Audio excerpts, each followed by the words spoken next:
Hello, everybody, and TGIF, wherever you are, it's Friday. I hope you all had a chance to take the Blue Marble quiz we had up on the screen, or that you'll spend a few moments after the webinar taking it. It's a fun experience, and it's chock full of educational resources at the end. So take it on your own, take it with your friends. I think you'll enjoy it. I am Sharon Rorty. I'm a Senior Program Officer with the Global Ideas for U.S. Solutions team at the Robert Wood Johnson Foundation. And I'm pleased to kick off the 17th episode of Reimagined in America webinar series. That's right, 17 episodes. Pretty soon we'll be in syndication. If you are returning, if this is your first time, an extra welcome to you. And if you are returning to the series, wow, we're really, really excited to have you back. So again, thank you very much for being here today. We're going to get right into it. As we get started, I want to take the opportunity to recognize and acknowledge that New Jersey, where I'm based, is the ancestral lands of the Lenape people, who were forcibly removed from their land and relocated west and north. While this land acknowledgement is one small act to pay respect to the original caretakers of the land, our team, the global team, is also committed to continue learning about truth, healing, and repair processes globally. Understanding our history and the legacies of the structural racism and colonialization as a determinant of health, and questioning how knowledge is produced, recognizing the erasure of traditional ways of knowing. I also want to recognize that February is Black History Month, and I want to call into our virtual space here the spirit and wisdom of one of my heroes, Congressman John Lewis, who dedicated his life to making good trouble. Before we dive in, let me go over a few logistics. So if you'd like to turn on live closed captioning, simply select the live captions button on the bottom of your screen. You can submit a question at any time for our speakers today by clicking on the Q&A button also on the bottom of your screen. In addition, this webinar is being recorded. Everyone will receive an email early next week with a link to the recording and any resources that we discussed today. If I ask you to think about climate change, what comes to mind? Sweltering hot days, maybe? More frequent and stronger natural disasters that damage homes and schools, flooded basements, poor air quality, like what we saw last summer after the Canadian wildfires. All of these and more are true, and each not only impacts our environment, they impact our health.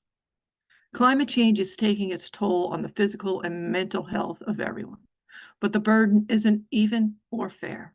Some of us are feeling it sooner and more intensely. Young people, tiny humans, older populations, low-income communities, and those with underlying health problems are just some of the groups disproportionately affected by health risks caused by climate change.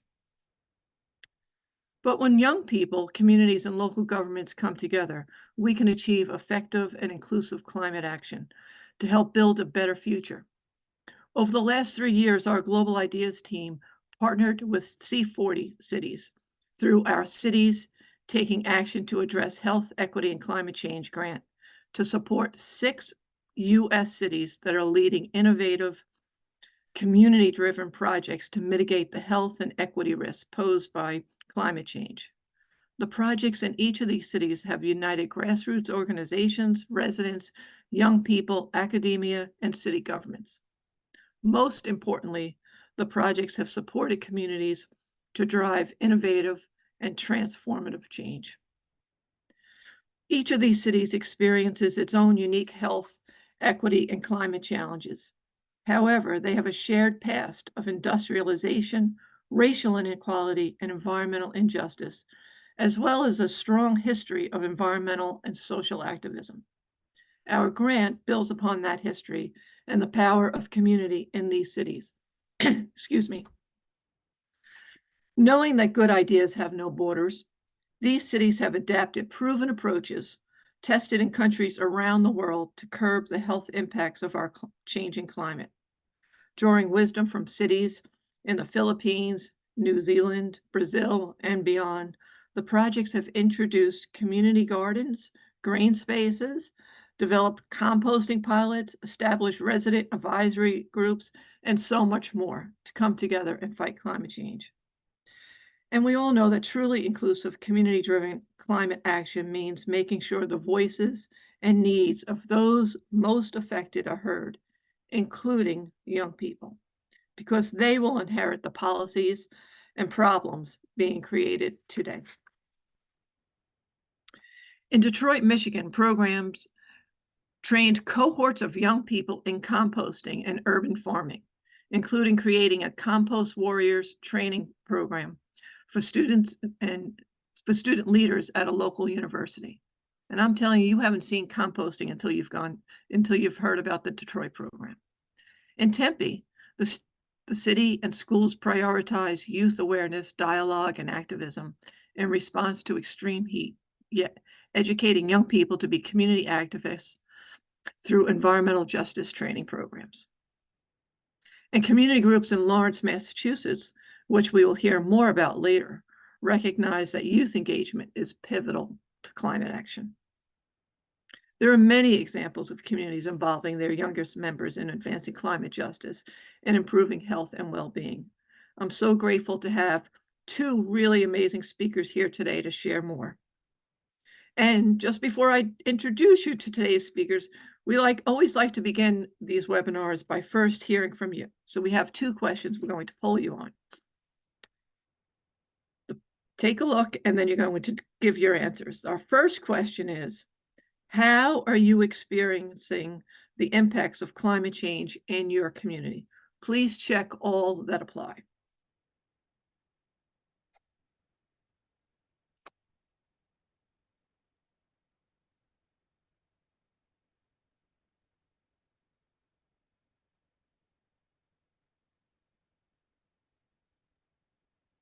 All right, get your votes in. The second question that's there is why did you join today's webinar? And again, check all that apply. I want to learn more about youth engagement in climate action. I want to understand what we can learn from other countries. I never miss a Reimagine in America webinar. Of course, that's my favorite answer. And I want to make connections with other people doing this work.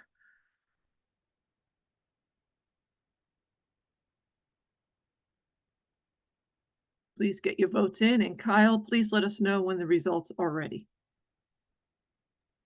Yeah, sure, can do. I'll be closing the poll in about 20 seconds. We're at about 75% at the moment. So last chance.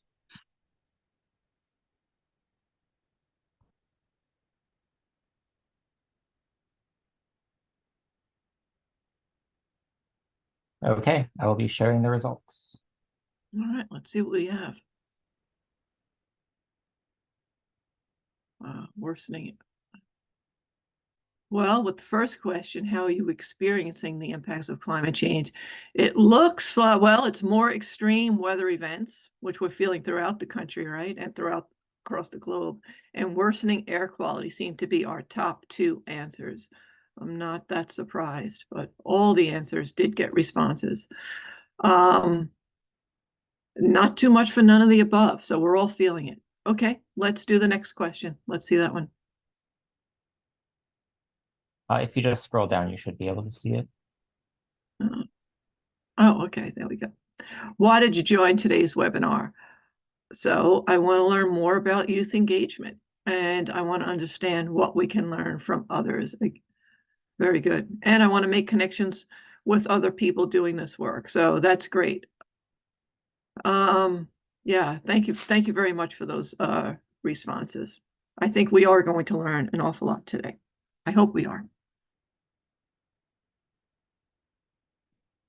All right, so let's go to our speakers who are going to illuminate some of these things for us. First, we have Gloriella Egina Colon. She is the C40 Cities Manager of Urban Heat, Health, and Equity. In this capacity, Gloriella manages and supports research, practices, and policy actions of the Cool Cities Network, a group of 40 cities across the world committed to being leaders in addressing extreme heat and its effect on people's health. Gloriella also supported the 6 Robert Wood Johnson Foundation grantees in the Cities Taking Action Project, which were initiatives at the intersection of public health, climate change, and social equity. Gloriella has worked closely with each of the cities in our cohort, and we're so pleased that she could join us today to talk about this body of work. We also have Destiny Gonzalez, a dedicated advocate and young community leader in Lawrence, Massachusetts. And she has already had impactful roles working as a policy and research intern at the Climate Exchange and a project coordinator at Groundwork Lawrence. Destiny has engaged in the transformative Lawrence Palante project and aligns her advocacy with creating safer, cooler streets, reflecting her lifelong connections to Lawrence and is dedicated to social impact. Destiny is currently pursuing a degree in political science at Boston College. We're so excited to have Destiny here with us today to learn more about her work with the Lawrence Palante movement. Welcome, and thank you both for being here today. I'm going to kick off things with a few questions of my own, and then we'll have questions and hopefully some answers from the audience, from our speakers. And remember, at any time, audience members, you can submit a question at any time by clicking on the Q&A button on the bottom of your screen. So let's begin. Our first question goes to Gloriella. Gloriella, in your work at C40, you're connected with a network of cities around the world who are dedicated to climate change and climate solutions. Can you tell us why cities are such a powerful locus for change? Hi, yes, thank you so much, Sharon. It's so great to be with you and Destiny and all of our attendees. Thank you for making the time to attend. And thank you for that beautiful land acknowledgement and the acknowledgement that it is Black History Month. And I think, like you said, this grant really does build on all of that legacy of amazing activism and recognizes the injustices that have occurred in history and to present day. So I really appreciate that. So to your question on why cities matter, there are so many reasons why cities matter and are a locus for change. I think one, if you allow me to get a little bit nerdy for a second here, and share some fun facts that I think are really staggering and help tell the story of why cities matter so much, is that so cities only occupy 2% of the world's landmass, right? Just 2% of this entire big, blue, beautiful Earth. But over half of the world's population, so a little over 4 billion people, live in cities, right? So it's over half of the world's population. And by 2050, it's estimated that 2/3 of the world's population will be living in cities, right? So we also generate the majority of the greenhouse gas emissions that are causing the climate crisis, right? We use up most of the energy and then create that greenhouse gas emissions. So we have a great responsibility as well as cities. And the bottom line is that how cities respond to the climate crisis is going to does and will continue to impact the lives of billions of people, current day and in the future. And so that's where C40 does try to come in. We are a network of about 100 mayors who are dedicated and committed to being leaders in this fight against the climate crisis and also creating more just societies, right? It's not just about counteracting the negative effects of climate crisis, but also imagining what's possible and making it more just. And so that's just a little sneak peek into why cities matter so much, why we're so passionate about working with mayors across the world. But I look forward to continuing, in this conversation to explore what actions are being taken on the ground. That's great, Gloriella. Let me just probe a little bit deeper before we switch over to Destiny. But in your role, you supported all 6 cities in our cohort. Could you just speak a little bit, give us some of the highlights or your overarching takeaways, lessons learned from the community-driven projects? Yes, I'd be happy to. And I also want to acknowledge that, it's one person here representing the C40 side, but there is a whole team of people who were part of supporting these 6 grantees. And we were really privileged to be able to partner with Robert Wood Johnson Foundation and Burness and MMS. So really grateful to be the messenger of that team. So, I think to break the fourth wall a little bit here, in reflecting for this webinar on what are those key insights, I think, I can distill them into 5 main takeaways, and I'll just list them out here. For the sake of brevity, I will probably just focus on 2 to 3, but I'll just list them out and then we can dive in. So 1 is the importance of pairing education, dialogue, and action. The second was and is around setting very clear expectations, and I will get to that in just a second. The third is providing a supportive environment for the young people that are engaged. The fourth is fostering youth leadership. And then I would say 5th, and it probably comes as no surprise to anyone, really strengthening these partnerships with institutions in your communities. And so starting from the very top, from the first one, pairing education, dialogue, and action, something that I heard from several grantees and I've heard from other people in this field is how much, and I think we can all empathize with this, right? How much that last part is prioritized, right? The action, the deliverables, the products that we can all feel and see and touch. And that's extremely important, right? It allows us to boost morale if you're in a team and really see your ideas come to fruition. And hopefully impact the lives of the people that you're hoping to impact positively, right? So the action is absolutely primordial. And at the same time, I think something that these grantees and the people, amazing people behind them, did really exemplary work in is prioritizing those actions, those deliverables, right? Those tangible accomplishments on the same level as creating the space for education and dialogue with the young people, right? So I think in simple terms, these grantees and what I've learned so much from them is to provide the space, the tools, and the language for young people to be in relationship with each other, to be in relationship with other adults, to be in relationship with the land, right? And I think a quote that comes to mind for me actually while I was thinking about this is from Paulo Freire, who's this amazing Brazilian philosopher and educator and father of critical pedagogy. And he said that education can either serve as a tool for young people, the younger generation, to be kind of put into conformity, right, of the current system. Or it can actually serve as a vehicle for transformation, right? And for people to engage with their reality in a critical way. And I think that's what these grantees did so well, was see the the critical importance of creating that space and those tools and that language so that the young people could see the world around them, name the injustices, name the systems, name the policies that were creating the conditions around them the way that they are. So for example, in Lawrence, why is my neighborhood, why doesn't it have more trees?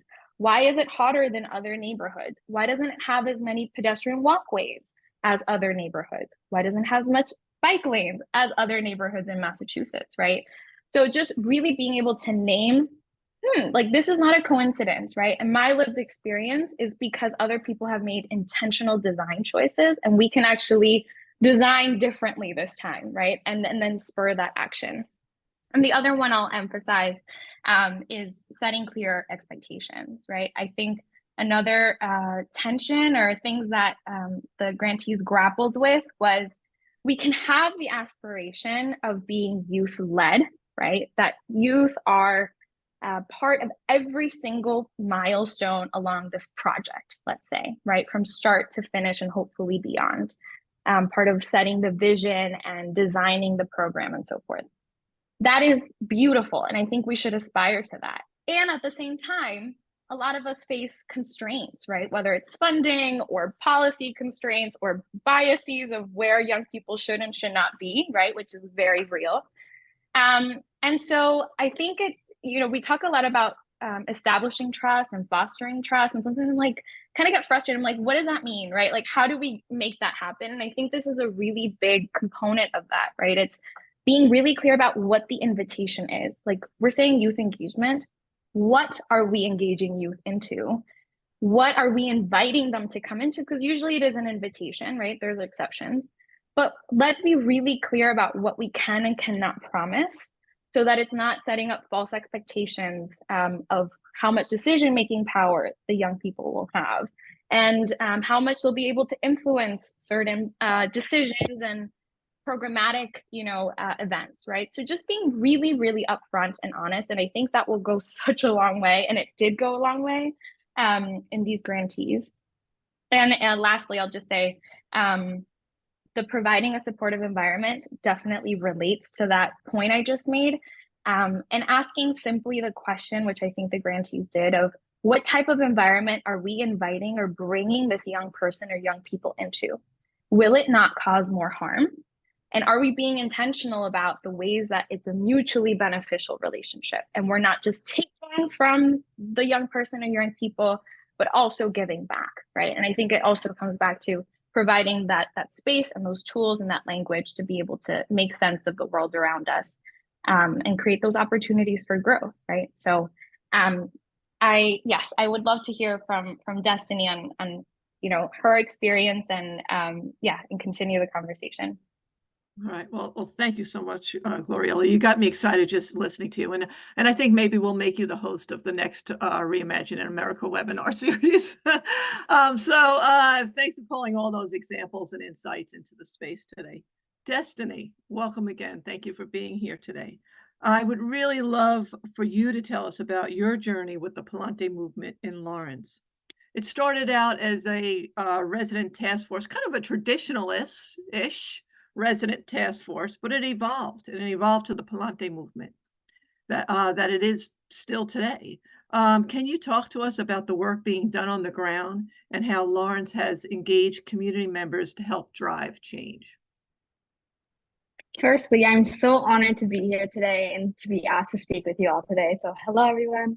But I'll first set the stage with a little bit of context on like how we even got here. It feels like such a long journey. So the project began as a resilient corridors project that aimed to activate open space and encourage alternate forms of mobility. Early on, the once named Resilient Corridors Task Force identified Lawrence as a car-dependent city.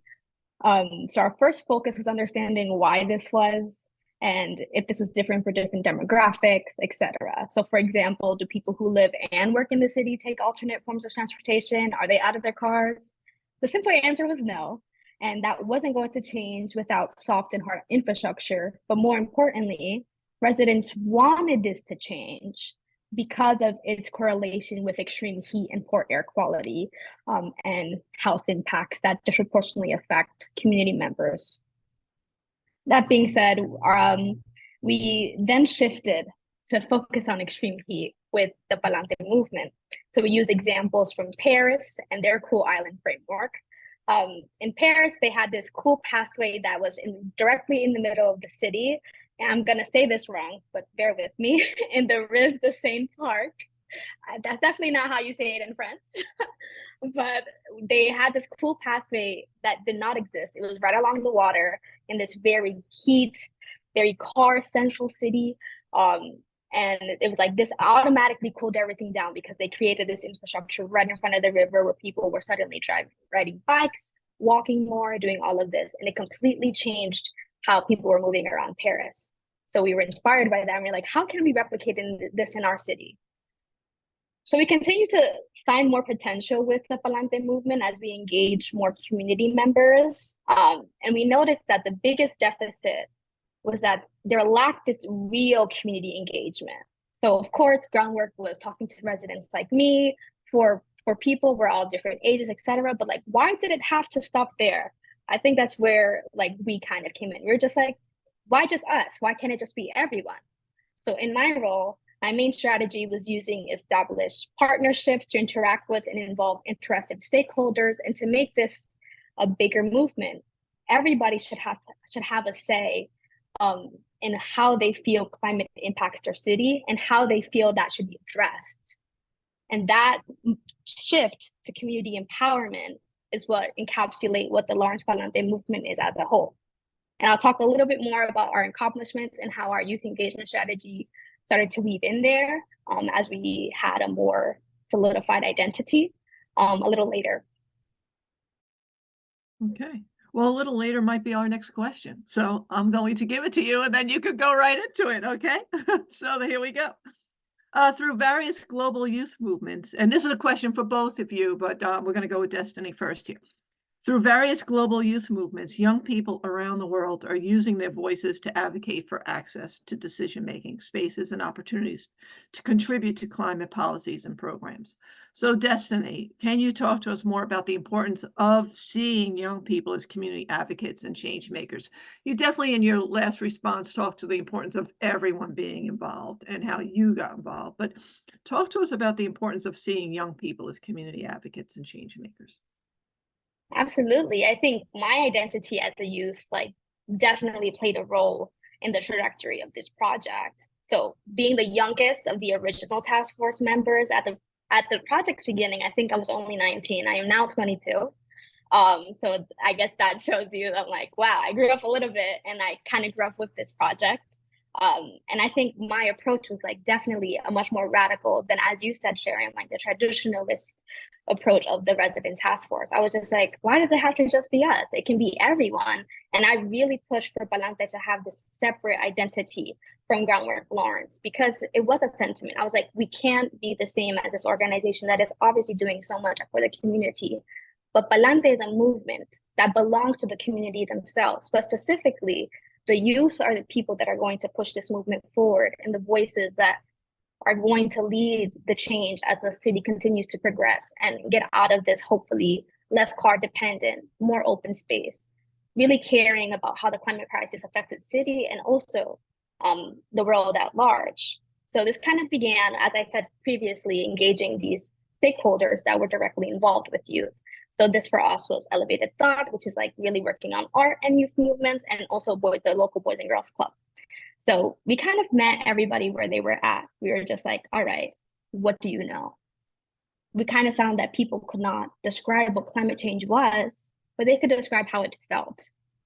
And that was the most important thing. And I think that kind of made me take a step back and be like, okay, how do we then meet them where they are and say, okay, you know how this feels, now let's really describe it. Let's really describe it. So for example, we took this famous intersection that Boys and Girls Club kids would often have to walk to get to Boys and Girls Club. We're like, hey, so what's wrong with this intersection? They started to identify. Looks like there's a lot of pavement. There's no trees. Looks like there's a lot of cars. It looks like we have a lot of buildings with black surfaces. And I would just say, what's wrong with black? What happens when the sun hits black things? Then they can start to associate, hey, black means it encapsulates heat. Black means that the urban heat island effect is going to get higher. So then you have all these youth starting to make the connections like, oh, this is a problem. And here's how we can fix it. So allowing them to be the steerers of the conversation and making the connections themselves, rather than being the people just kind of lecturing at them and being like, here's what climate change is, if that makes sense. That shifted to doing a build your own park exercise, being like, if you had unlimited funds, how would you go approach making a park behind this very Boys and Girls Club? How would you approach it? Now you have this amount of funding. You have to make sure this happens in the park. How are you going to make that happen?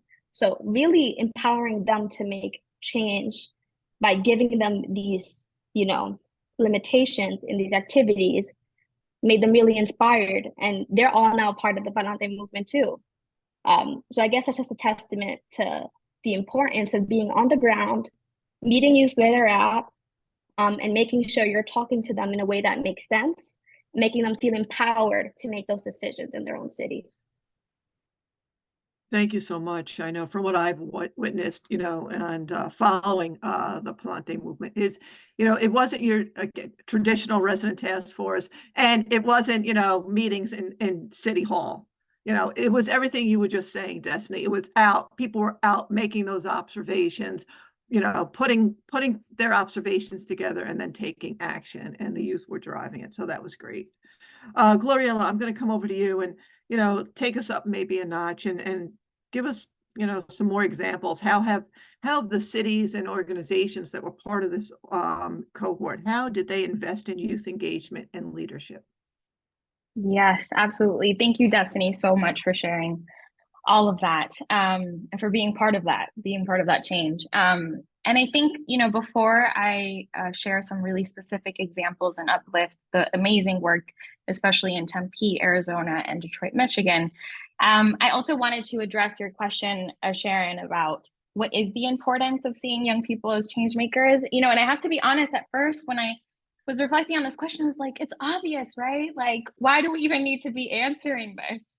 And at the same time, though, I was like, it has really helped me to think about this in terms of a health lens, right? Which was what the bread and butter of Robert Wood Johnson Foundation, of course, and of this project as well.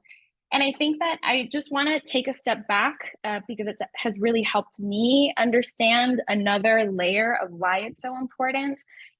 Take a step back and think about this through a mental health lens too for young people. And what I mean by that is I know that, I've heard from several places, and these threads fully came together as I thought about this project, that, Dr. Vivek Murthy, our US Surgeon General, says that we're going through an epidemic of loneliness in our country.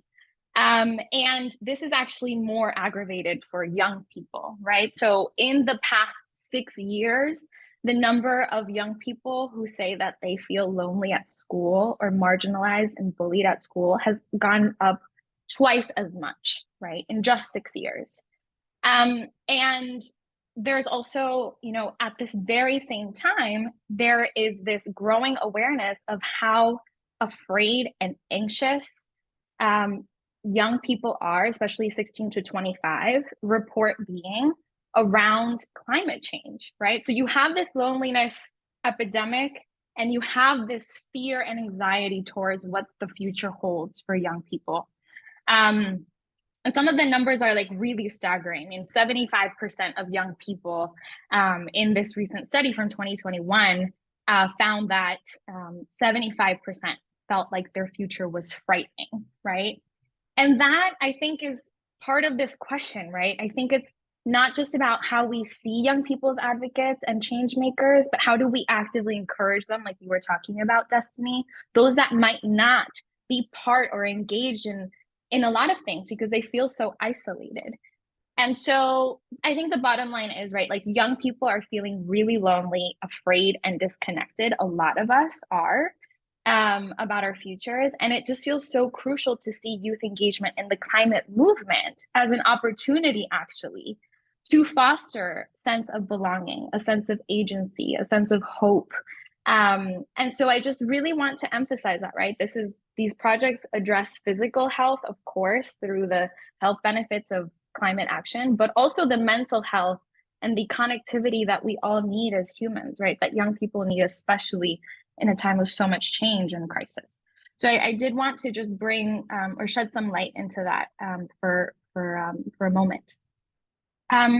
And so with that, I do want to, I think I can show you better than I can tell you at this point about the 2 grantees that did a really exemplary job.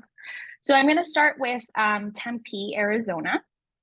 And these are some of the amazing students that were part of the initiative. And I hope that throughout you'll be able to hear those 5 elements that I mentioned before, right? Pairing education, action, and dialogue, partnering with institutions, fostering youth leadership, setting clear expectations, and providing a supportive environment. So in the next slide, I just want to share that one way that Tempe, Arizona's Cool Places, Cool Kids, Cool Futures project advance their goals was through this environmental justice training and dialogue program. And this was the city of Tempe actually partnered to design and implement training sessions for summer youth fellows from McClintock High School to empower them to be thought leaders and activists in this space. And just some things I want to highlight because I think they're so powerful are that they had these history modules Previous slide, please. Thank you. They had these history modules that covered how Native American tribes indigenous to Tempe, including the Salt River Pima Maricopa Indian community, the Gila River Indian community, were systematically oppressed by the federal government. And how other communities like the San Pablo Barrio community were displaced from their neighborhoods. And this led to this urban heat island effect because there was a disinvestment. There weren't as many trees. There wasn't as much green infrastructure. And so you have this kind of confluence of disinvestment, intentional displacement, and climate crisis being exacerbated because of these decisions, right? And so there were all these young people engaging with this information about their own neighborhoods and communities. And it was extremely powerful. The young people engaged in facilitated dialogue to increase their awareness of these historical and present day realities of Tempe residents, and then use this to inspire further action. So in the next slide, you'll just see a kind of a sampler of all the amazing things that this project was able to accomplish over the grant period. I won't go into them, but I hope that it can just give you a sense of how incredible the work that they have done has been. And then Detroit, Michigan, right? So Detroit, as Sharon mentioned, focused on, it was a series of composting pilots, but it was also so much more than that, right? And they really focused on creating partnerships with different institutions, including Wayne State University, which is a local leading college and university in Detroit. And so in the next slide, I just want to highlight the Compost Warriors program that Sharon had mentioned before. And some things I want to highlight about the Compost Warriors is that the program involves student leaders on campus to design the vision for this program and the implementation of it, right? And that included the student ambassadors being trained by the community-based organizations in Food Plus Detroit and Georgia Street Community Collective to conduct quality control checks of the composting on campus and on the food scraps, being able to train the dining staff and be in conversation with them so that the campus could then become a sustainable campus as well. And they've actually rescued an average of 16,000 pounds of food waste every single year. And so as of last fall, it was 40,000 pounds of food waste, right? So these are the tangible accomplishments, right? And it's all the things behind it that have allowed for this. And they engage with the community members, right? So students come into the Georgia Street Community Collective Farm and engage directly with the people that they are helping as well with their compost and the healthy food that's coming from that healthy soil. So I just want to underscore the really powerful examples of these two cities and these two amazing projects that are a powerful testament to these partnerships, to a dedication to engaging with young people in authentic and nourishing ways, and to transform, again, the world around them, the neighborhoods around them. Well, thank you so much, Gloriella. That was great. So in just a moment, we're going to turn it over to the audience questions, and we already have several in, so please keep them coming. But first, I want to invite Shelley Clemens from Tempe to join us. You were talking about the Tempe, Arizona project a lot there in your comments, Gloriella. So as part of the Cities Taking Action cohort, the city of Tempe united with local high school students and teachers to create the Cool Kids, Cool Places, Cool Futures project, which centered on youth education, dialogue, and activism. Shelley, could you please take a moment to tell us about the youth engagement that took place over the course of this project? Yes, I would love to. So comprehensive youth engagement was definitely a big goal of the Cool Kids, Cool Places, Cool Futures program. And my personal engagement started off as one of the summer youth fellows that Gloriella mentioned. So I had the opportunity to produce lesson plans surrounding heat equity, listening, youth voice, all of the different forms activism can take, global innovation, and also Indigenous innovation. And then I was able to present these lesson plans to my peers at school. And the goal was really for the program to be truly from the youth for the youth. And we also wanted to train these youth to be climate activists because we wanted them to feel confident as an activist and also feel like they knew how to enact change surrounding problems that they really felt passionate about, knew how to address some of those anxieties that Gloriella mentioned. And the city is actually still supporting McClintock High School's Sustainability Club, those group of students. And they're still actively doing work in the community, planting a native garden on campus. So that's been really exciting to see. I personally graduated from McClintock last year, so I'm now a student at Bryn Mawr College in Philadelphia, but getting to see my friends continue on with those passions and those projects has been really rewarding, seeing that legacy continue. And yeah, these students also did a lot of really impressive work in the community, as was mentioned earlier. We planted native plants in neighborhoods, being really intentional about the fact that they were native, and also made around 400 packs of heat resilience supplies like sunscreen, a Metro card, which was very well received, a water bottle, collapsible dog bowl, things like that. And we handed them out to unhoused individuals at different community events. So just really rewarding work overall. There were some challenges that came with kind of balancing the hopes and expectations for the program that the youth had with the hopes and expectations of the adults involved. But we worked through these challenges with really honest conversation. And we were able to come out with many takeaways on how work can be done productively with youth. One of these takeaways was to be really intentional with youth representation and inclusion in conversations, because as a youth in these spaces, our role can often feel just performative or ticking a box. So ensuring that actual change comes about as a result of youth input is really vital to that, you know, mutually beneficial relationship that was being talked about, because it feels good to have your input matter. It's also really important to be open about governance structures and willing to educate students, we learned. This is also just a really valuable skill to have as an activist, knowing how to move within these spaces. So just being aware that, you know, it can be a really scary space for students to exist in, a really unfamiliar space. And so having grace and just trying to be as open and as helpful as possible when moving through these spaces and these roles is really important as well.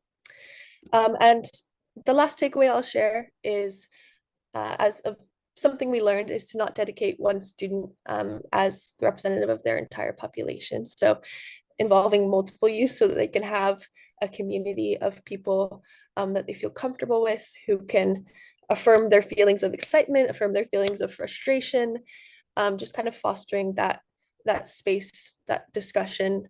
Again, just that openness is really, really important. But overall, my work with the City of Tempe has just really been community-based and has taught me a lot about the importance of collective action, which is a lesson that I will definitely be carrying with me in all of my future work. Just the importance of getting the perspective of all members of the community, involving them in the work is really the best way to go about things I learned. And yeah, it was definitely a little bit of a rocky path, the youth engagement with the program, but overall the legacy has just been really great to see carry on. And I'm very grateful for my involvement in it. Thank you so much, Shirley. We are so grateful that you were part of the project. And thank you so much for your comments. The intentionality is really, really important. And I think Destiny spoke to that earlier, but thank you so much. And also the fact that one youth isn't enough. It has to be more. And we know that there were more other people like yourself involved in the Tempe project, as Destiny noted too in Lawrence. So I'm going to switch over to some questions that we have from the audience. And this question kind of brings us another side of the youth engagement, and it's directed at Destiny. So here's how the question reads, Destiny. Not all young people are naturally drawn to activism, but are still experiencing the physical and mental impacts of climate change. What strategies do you recommend for bringing these young people to the table? Absolutely. I think education and empowerment are at the key of those two things because one, once you bring awareness, at the case in Lawrence, like once you bring awareness to like how climate change directly affects them in their daily life and then how that looks like on a global scale, then it kind of makes it home for you, you know, and you're just like, wow, this is interconnected to not only my life, but health, economy, social justice broadly. So this is really important on one hand. And I think on the other, there's both direct and indirect action because, you know, there's going to be people like me who are going to be out at the protest line, making sure that like I'm there for whatever civil disobedience it may be to make sure that this policy is getting passed to make sure that that happens. But then there's going to be other people who want to kind of sit on the back burner. But both roles are equally as important. So whether that means that you're lobbying, trying to influence some policy very peacefully, signing a protest, joining a campaign, or even something as simple as today, we're in a very media dominant age, reposting something that's bringing more awareness to an issue as it affects either your community or globally, or continuing to do your own research on how like our climate's going to look in a couple of years, which is not great, but also what you can do to affect that. So once you start to believe that you like remove yourself from the alienation that we're just doomed, which we might be, but hey, how doomed are we? You know, and what could I do to make sure that we aren't as doomed as we could be? And what if everybody made that decision? So starting to like at least put that own rhetoric in your mind, and finding the ways that fit you to fit into that activism and to remove yourself from that alienation that Gloriella really talked about a lot. But Chalet, I feel like you can definitely talk to this too. Do you want to offer a comment, Chalet? Sure. Sorry, I'm just And I'll give you the myself okay, yes. of the question. So, you know, it was just if you had anything to add to the idea that not all young people are naturally drawn to youth to activism, right? But Mhm. you're still experiencing the physical and mental impacts of climate change. So do you have any strategies that help make maybe some of your fellow classmates and community activists, what helped them come to the table? What helped them become activists in your project? Do you have any thoughts on that? Definitely. I agree with a lot of what Destiny said. And also, yeah, just communicating the urgency. I know in my particular community as well. Um, in Arizona during the summers, it really is like hundreds of people dying because of this extreme heat. So just kind of communicating that urgency, I have found has been really effective in bringing out the courage in young people who might not otherwise be inclined towards a more activist role. And then, yeah, really just confidence is such a big factor, like feeling that you have the tools and the abilities to engage in these spaces, which again can be quite scary. So that was something that was really rewarding about the lesson plans that we did, was just kind of, you know, providing that training on how to have that courage and use their voices, because they really are so important and want to be heard. And so just communicating that, I think. Thank you, Shalay. Thanks. The next question I'm going to direct to Gloriella. So Gloriella, you mentioned a great overview of the need for cities to be clear about the power and role that youth have.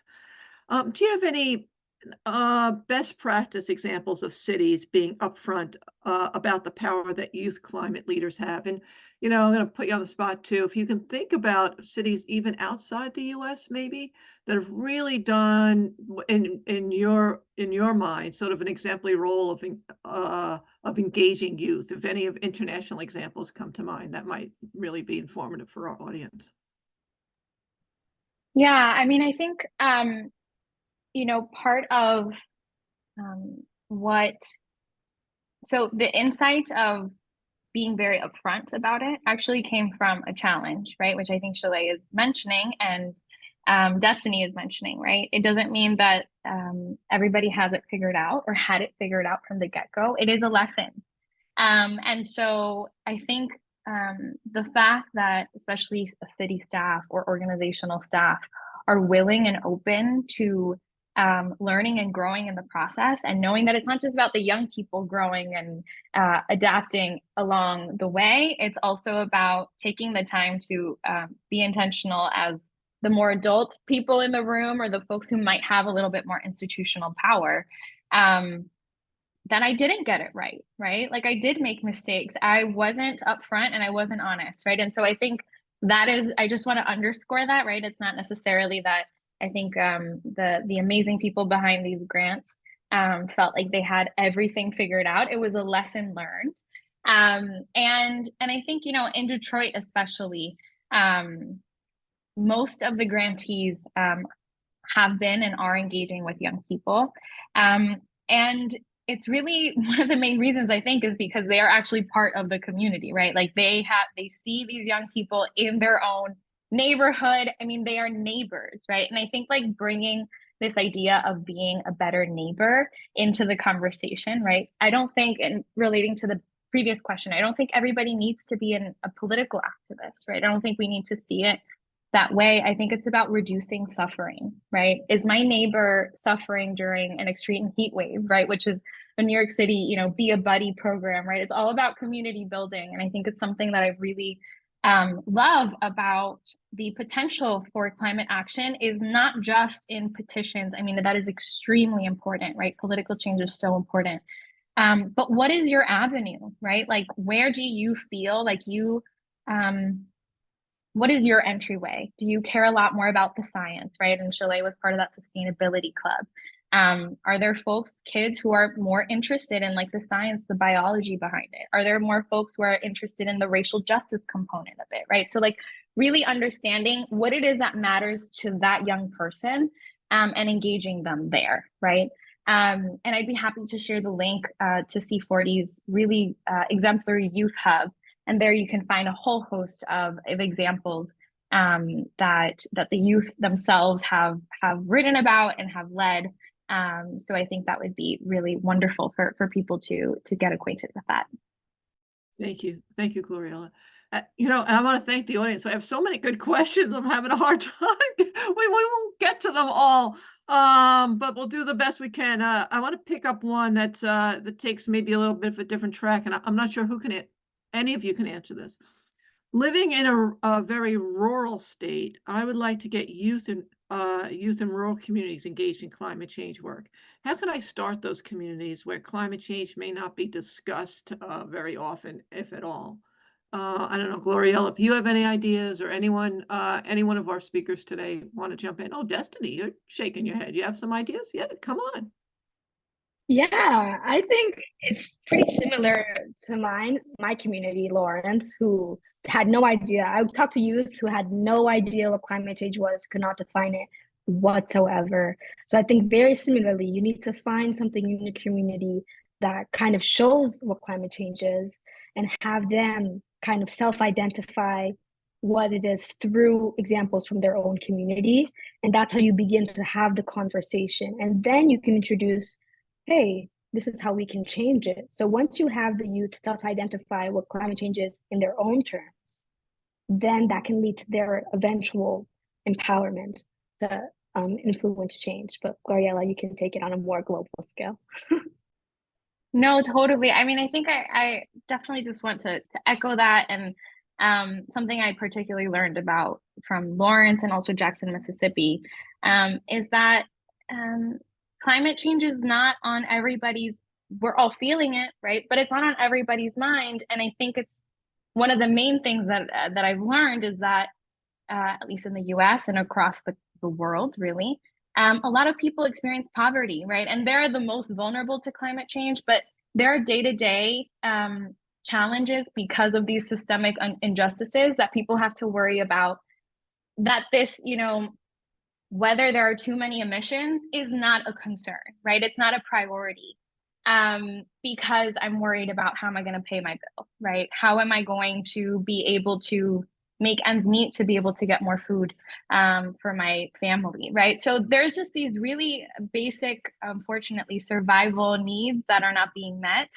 And I think that creates a huge barrier, right, to sometimes engaging in these conversations about climate change. But I actually think it's also another entryway, right? It's like, let's talk, and all of the grantees did this really, really well in terms of how connecting how this climate action will positively impact something that's happening in your day-to-day life, right? And Destiny spoke about this, right? Like, what are you feeling day to day? And then making that connection over time on how it relates to air pollution and how air pollution relates to, emissions. So I think it's just starting with what is it that people are experiencing? What are their needs? And a lot of times, very unfortunately, in the wealthiest country in the world, we have these basic needs that are not being met. So how do we make that connection with climate change, right? And I think these grantees are really, really great examples of using that that narrative, right? Grounded narrative in people's experiences. That's great. Thank you. Thank you so much. I don't know if I can squeeze two questions in, but I definitely want to squeeze this question in.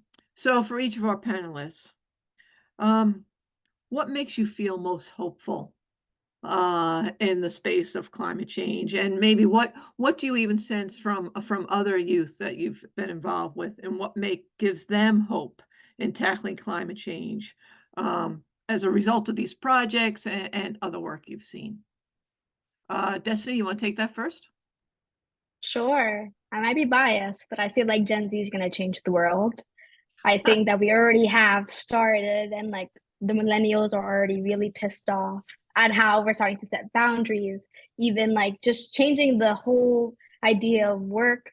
But I also think as a generation, we already have this feeling of like tiredness, but also responsibility to change what's happening in society. So I don't have no idea what that's going to look like in 10 years, but I'm hopeful because I think change is going to happen. Like, I don't think there's any part of me that is thinking that nothing's going to change and we're just going to have to adjust to the world we're given. I think my generation is doing a really good job at continuing to push the wheel and push for what's right, for society at large, and also for themselves as humans.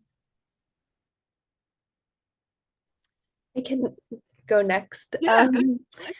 Something also that's just been hope inspiring that I've noticed over the past few months on my college campus and high school as well, just being surrounded by young people, is yes, there's this element of fear and self-preservation driving the work, but I feel like that feels more like distant and removed. So I don't know if I would say like that is the primary driving factor behind this work for a lot of young people. I think what I've seen the driving factor be is just genuine empathy for human life, and a responsibility and a desire to act on that empathy. I've just seen incredible work, and that just knowing that they really like are driven by this deep sadness for people being most affected, and just seeing that come out in the work, I think has given me a lot of hope for what the future of climate action looks like. Great. Gloriella, you have a brief response? I think we should definitely end on that. That's wonderful. This gives me hope. It really has. So it's been a privilege to be able to learn so much from Destiny, from Chalet, from so many people on this grant. Well, it's been a privilege to engage with all of you today. And I'll just say, specifically to speak to Destiny's comments, you know, Gen Z, millennials. Hey, I'm a boomer, I'll admit it, and I don't care which generation, which one of these, the Gen Z or the millennials, just do a better job than we did, okay? I want to thank you all for such an interesting and engaging discussion today. It's just been fantastic. Destiny, Gloriella, Chalet, it's been just an honor to be with you all today. And I want to thank you all the audience members for joining us today, for your questions. Sorry we didn't get to them all. We'll look through and see if there's anything else we can respond to offline. And with that, I want to let you know, we will make the recording available to everyone so you can listen to the conversation again later, because what's better than hearing me once, but hearing me twice. And if you'd like to share the recording and any of the resources, please do with anyone that you think might be interested. So again, I wish you all a very happy Friday, happy weekend. Big thanks to all of our speakers here today and to the production crew. And again, to all the participants. Thank you so much. Good day, everyone.